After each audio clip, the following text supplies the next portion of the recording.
Bonjour à toutes et à tous.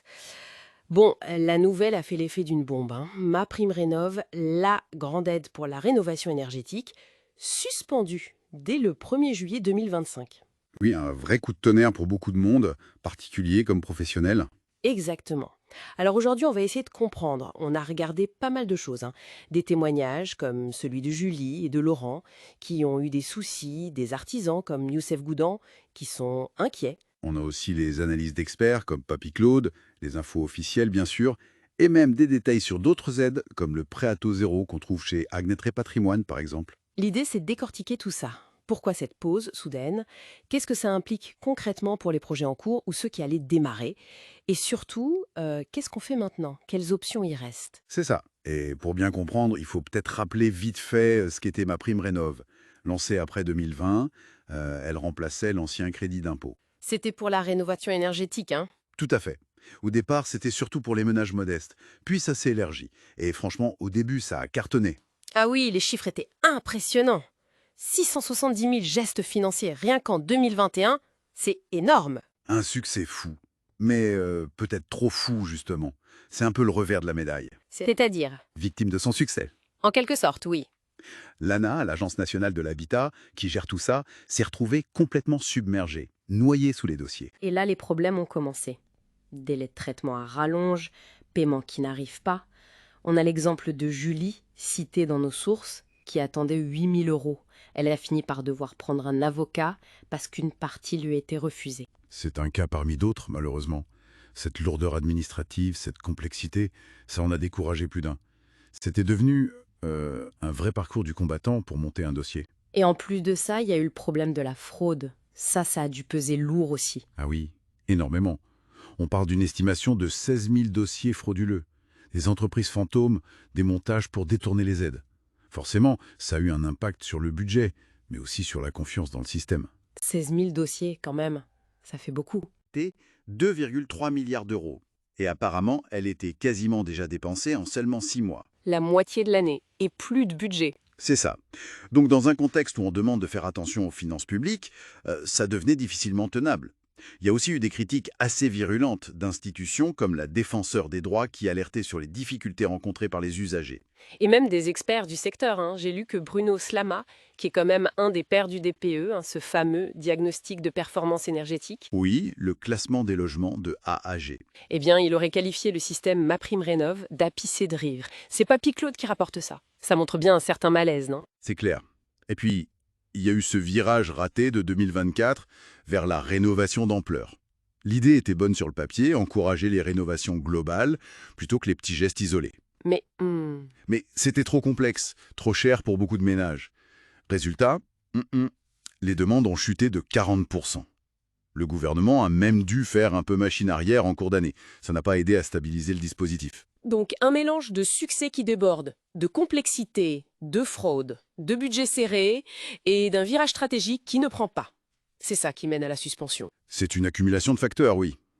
Et l'impact immédiat, c'est cet arrêt brutal des dépôts de dossiers au 1er juillet. Sauf pour les copropriétés, qui ont un petit délai supplémentaire. Précision importante, mais pour les dossiers individuels, c'est stop. Qu'est-ce qui se passe pour ceux qui ont déjà déposé leur demande avant cette date? Alors là, l'annonce est claire nette. Les dossiers déposés avant le 1er juillet seront instruits et payés, enfin, si tout est en règle évidemment. C'est déjà un soulagement pour ceux qui sont dans le processus. Ouf. Mais pour les autres, hein, et surtout pour les professionnels du bâtiment, les artisans, ça doit être l'angoisse totale. C'est plus que de l'angoisse, c'est un coup très dur. On a le témoignage de Youssef Goudan, artisan dans les Hauts-de-France, une région où il y a beaucoup de passoires thermiques, ces logements F et G très mal isolés. Oui, donc beaucoup de potentiel de travail avec MaPrimeRénov'. Exactement. Et lui, il dit qu'il a 5 chantiers sur 10 qui risquent d'être arrêtés net. Ça met directement en péril sa trésorerie, ses emplois. Chiffre d'affaires de 11 millions d'euros à cause des retards de paiement de l'ANA qui mettait sa trésorerie à sec. C'est dramatique. C'est dramatique. Et ça illustre la fragilité de certaines entreprises qui dépendaient beaucoup de ce flux d'aide. La crainte du chômage technique, voire des licenciements, elle est bien réelle dans le secteur. Et pour les particuliers qui avaient un projet en tête pour cet été ou la rentrée, c'est le flou complet, j'imagine. C'est le flou, oui. Beaucoup de projets vont être reportés forcément. Et l'incertitude porte surtout sur ce qui va se passer après la pause. Le gouvernement parle d'une reprise fin septembre 2025 avec un cadre ajusté. Cadre ajusté, ça veut dire quoi? Moins d'aide? Des conditions plus strictes? C'est toute la question.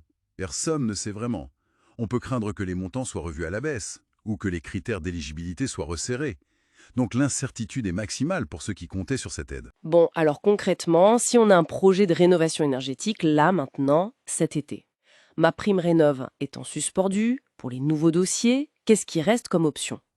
Heureusement, MaPrimeRénov' n'était pas la seule aide. Il y a toujours les certificats d'économie d'énergie, les fameux C2E. Ah oui, les C2E financés par les fournisseurs d'énergie, ça existe toujours, ça. Ça existe toujours, et ça peut représenter une aide non négligeable selon les travaux.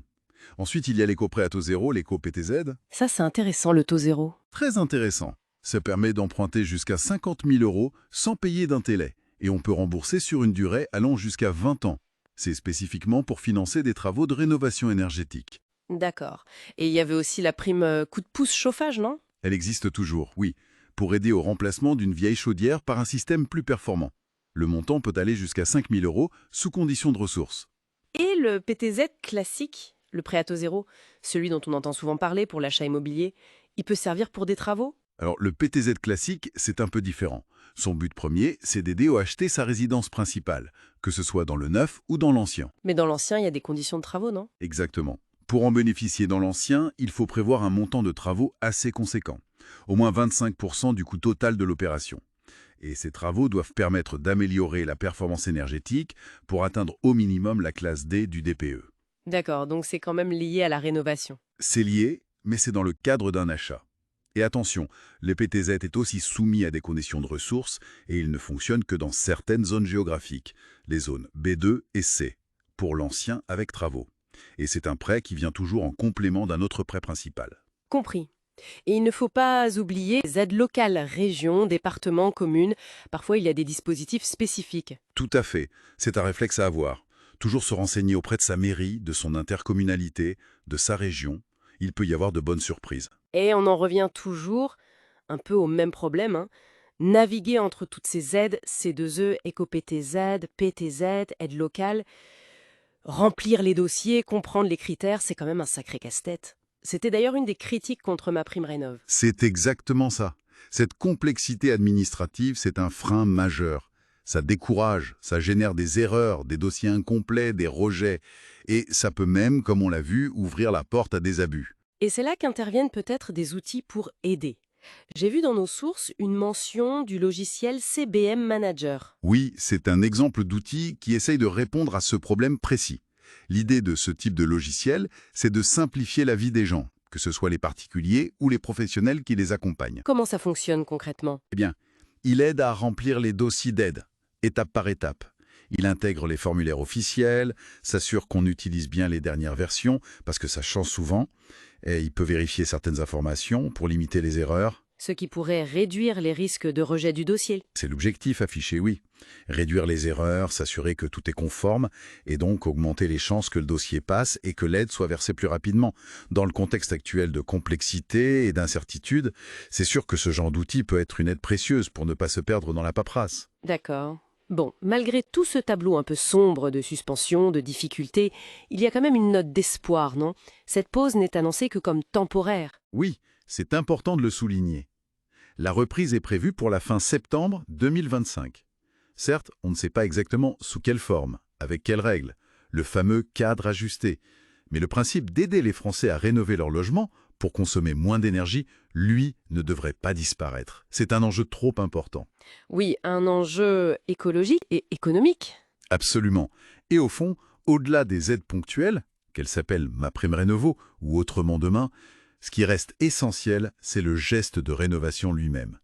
Bien isoler sa maison, les murs, le toit, les fenêtres, et choisir des systèmes de chauffage qui sont performants et plus économiques sur la durée. Comme le solaire, les pompes à chaleur, les chaudières à granulés. Voilà, ça c'est crucial.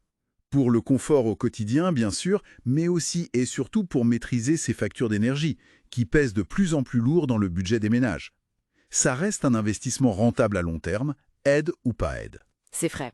Et pour finir, cette crise du système MaPrimeRénov', on a entendu parler de château de cartes, fragile, avec le DPE qui est parfois critiqué, le label